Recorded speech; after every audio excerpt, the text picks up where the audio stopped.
না ছিঁড়বে, না ফাটবে, না পুর বেরোবে। আজকের মোগলাই পরোটা যেমন সফট হবে তেমন খেতেও দারুণ টেস্ট হবে। আর এভাবে বানালে রেসিপিও অবশ্যই স্বাস্থ্যকর হবে। বাচ্চাদের স্কুল টিফিনে কিংবা ব্রেকফাস্টে বানিয়ে নিতে পারেন, খেতে দারুণ লাগবে। তো এই মোগলাই পরোটা বানানোর জন্য প্রথমেই ডোটা মেখে নেব। তার জন্য একটা বোলের মধ্যে 1 কাপ ময়দা, পরিমাণ মতো লবণ, সামান্য একটু চিনি দিলাম, হাফ চামচেরও কম, আর 3 টেবিল চামচ সাদা তেল দিয়ে সমস্ত কিছু খুব ভালো করে মিশিয়ে নিচ্ছি। মিশিয়ে নেওয়া হয়ে গেলে অল্প অল্প জল দিয়ে ডোটা মেখে নেব। আর ডোটাকে একটু সফট করে মাখবো। রুটি পরোটার জন্য যেরকম আমরা ডো মাখি ঠিক সেরকমই সফট করে কিন্তু এই ডোটাকেও মেখে নেব। তো আজকের ডোটা আমি ময়দা দিয়েই বানিয়েছি, যেহেতু মোগলাই পরোটা সাধারণত ময়দা দিয়েই তৈরি হয়, সেই কারণে ময়দা দিয়ে বানিয়েছি। আপনারা চাইলে আটা ময়দা মিশিয়েও কিন্তু তৈরি করতে পারেন। ডোটাকে ঢাকা দিয়ে 5 মিনিটের জন্য রেস্টে রাখলাম। ততক্ষণে একটা বাটির মধ্যে 2টো ডিম ফাটিয়ে নিলাম, পরিমাণ মতো লবণ, হাফ চামচ গোলমরিচ গুঁড়ো, দিয়ে দিচ্ছি একদম মিহি করে কেটে নেওয়া পেঁয়াজ, দিয়ে দিচ্ছি একটু গ্রেট করা গাজর, ক্যাপসিকাম কুচি অল্প পরিমাণে, আর একটু কাঁচা লঙ্কা কুচি, যতটা ঝাল খাবেন দিয়ে দেবেন, অল্প টমেটো কুচি দিয়ে দিলাম, আর দিয়ে দিচ্ছি অল্প একটু ধনে পাতা কুচি 1 মুঠো মতো দিয়ে দিলাম। এবার সমস্ত কিছু খুব ভালো করে ফেটিয়ে নেব।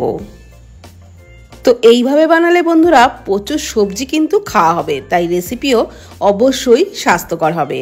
তো সমস্ত কিছু ভালো করে মিশিয়ে নিয়েছি। আর এদিকে 10 মিনিট পর ডোটাকে আবারও একটু মেখে নিচ্ছি। তারপর ওর থেকে মিডিয়াম সাইজের করে লেচিগুলো কেটে নেব। আর আজকে যে পদ্ধতিতে মোগলাই পরোটা বানাবো এইভাবে বানিয়ে দেখবেন, কোনো ঝামেলা ছাড়া একদম সহজে তৈরিও করা যাবে, আর একটা মোগলাই পরোটার পুর বাইরে বেরিয়েও যাবে না। এইবার এক একটি লেচিকে একটু শুকনো ময়দা দিয়ে বেলে নিচ্ছি। খুব বেশি বড় রুটি বেলার দরকার নেই, মিডিয়াম সাইজের করে রুটিগুলো বেলে নেব। আর আমি এই রকম করে বেলেছি, খুব বেশি পাতলা না, আবার কিন্তু একেবারে মোটাও না। প্রত্যেকটা রুটিকে বেলে নেওয়া হয়ে গেলে এক একটা রুটি একটা বাটির মধ্যে প্রথমে বসিয়ে নিলাম। তারপর যে ডিমের পুরটা তৈরি করে রেখেছিলাম সেটা 2 টেবিল চামচ মতো দিয়ে দিলাম। ওপরে দিয়ে দিচ্ছি একটু চিজ ছিঁড়ে, এখানে 1 পাতা চিজ নিয়েছিলাম, তার থেকে একটু ছিঁড়ে দিয়ে দিলাম। আর ওপরে আবারও আরেকটা রুটি চাপিয়ে দিলাম। আর সাইডটা এইভাবে চেপে চেপে এক্সট্রা যে বাড়তি অংশটা সেটাকে সরিয়ে নেব। তবে এই বাড়তি অংশটাকে কিন্তু একদমই ফেলবো না, এটা দিয়ে আমি আবারও মোগলাই পরোটা বানিয়ে নেব। আর এই পরোটাগুলো বানানোর পরপরই ভেজে নিতে হবে। তার জন্য ফ্রাইং প্যানে ভালো করে তেল গরম করে নিয়েছি। তারপর একটা পরোটা দিয়ে দিলাম, আর ওপর থেকে এইভাবে একটু তেল ছড়িয়ে ছড়িয়ে দিতে হবে, তাহলে ওপরটা কিন্তু খুব সুন্দর ফুলে উঠবে। আর গ্যাসের ফ্লেমটাকে মিডিয়ামে রেখেই ভাজতে হবে। আর ভাজবার সময় প্রত্যেকটা পরোটার উপরে একটু তেল ছড়িয়ে দেবেন, তাহলে দেখবেন পরোটাগুলো খুব সুন্দর ফুলে উঠবে।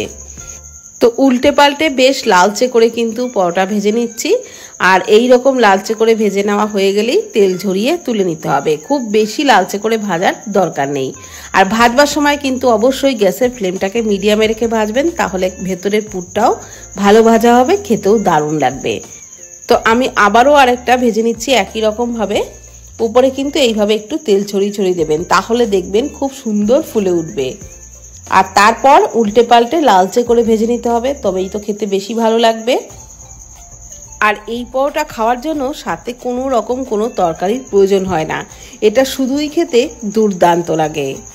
তো আমি একইভাবে সব পরোটাগুলোকেই ভেজে নিয়েছি, আর প্রত্যেকটাই কিন্তু খুব সুন্দর গোল গোল হয়েছে, ভেতরে পুরে ঠাসা, খেতেও কিন্তু দারুণ লেগেছিল। তো আপনারাও ট্রাই করুন, আশা করছি আপনাদেরও খুব ভালো লাগবে।